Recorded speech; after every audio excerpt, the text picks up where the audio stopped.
So today we're going to review for our quiz. Okay, so we've learned to factor out the greatest common factor. We've learned the difference of two squares and then factoring trinomials. Okay, just our basic trinomials. Okay, and then factoring out the greatest common factor at the very beginning. All right, so let's look here. We've got 12x plus a 6. Okay, if I wanted to factor this, I need to look. And can I take a greatest common factor out? I have a 6 that's in common in both of these, so I can take it out. When I divide 12 by 6, I'm going to be left with a 2x plus a 1. Okay. The next one, I've got an x squared y plus an x, so greatest common factor here would be an x. So that means I'm going to divide each term by an x. So here you're going to be left with an xy plus a 1. Remember, it has to multiply back to give you what you started with. Okay, what about here? We've got 10x squared y plus a 30xy squared plus a 5xy. So all the numbers that are in common here are going to be a 5. I have an x in common in all of them, and I have a y in common. So that is going to be considered my greatest common factor. So I'm going to divide each term by 5xy. So it's going to be left in the inside. So 10 divided by 5 is going to be a 2. X squared over x will be an x. Your y's are going to go away. 30 divided by 5 is going to be a 6. X over x is a 1. Y squared over y is going to be a y.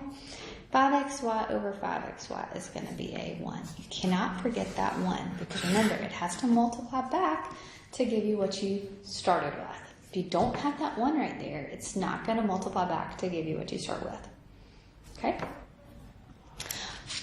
All right, we've also done the difference of two squares. So we've got x squared minus 25. So it has to be a minus sign inside of here. The first term has to be a perfect square, and the second term has to be a perfect square. So here, they are perfect squares. So it's going to be the conjugates of each other. So it's going to be x minus 5 times x plus a 5. All right, what about this one? 49x cubed minus an x.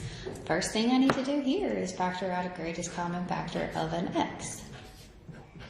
So when I take that x out, I'm going to have a 49x squared minus a 1.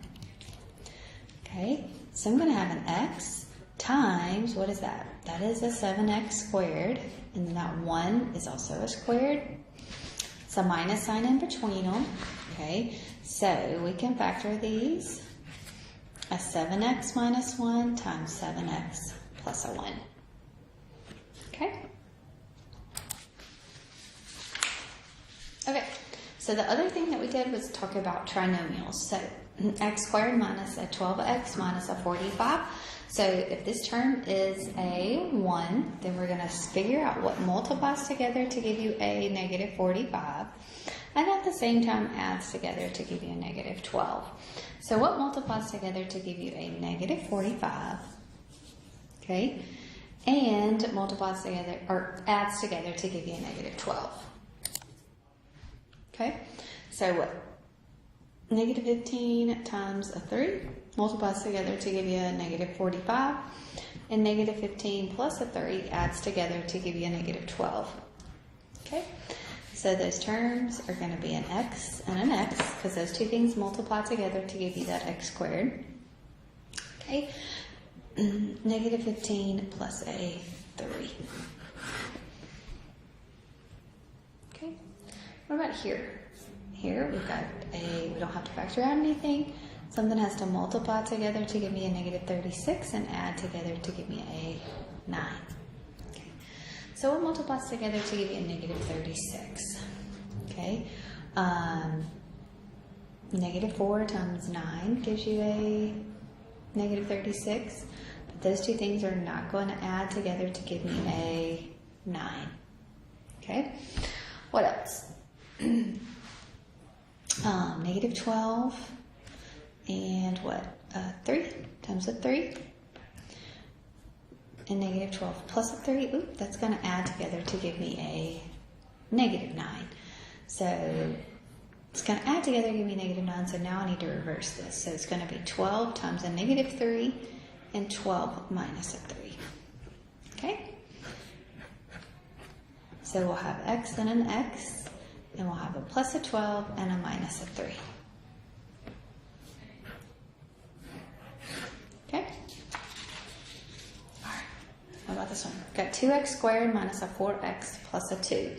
So factor out your greatest common factor of a 2. 2 goes into all 3 of these terms.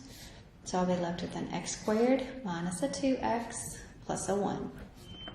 So now I need to take this trinomial inside of here, figure out what multiplies together to give me a 1 and adds together to give me a negative 2. So what's that going to be? A negative 1 times a negative 1? Negative 1 plus a negative 1. Okay, so that's going to factor to give me x and x, right? Minus 1, minus 1. What'd you bring down in the very beginning? Bring it on down. Don't forget to bring it down. Okay, because remember, what does it have to do? It has to multiply back to give you what you started with. Okay, all right. Now finish up this worksheets, and I hope y'all have a great day.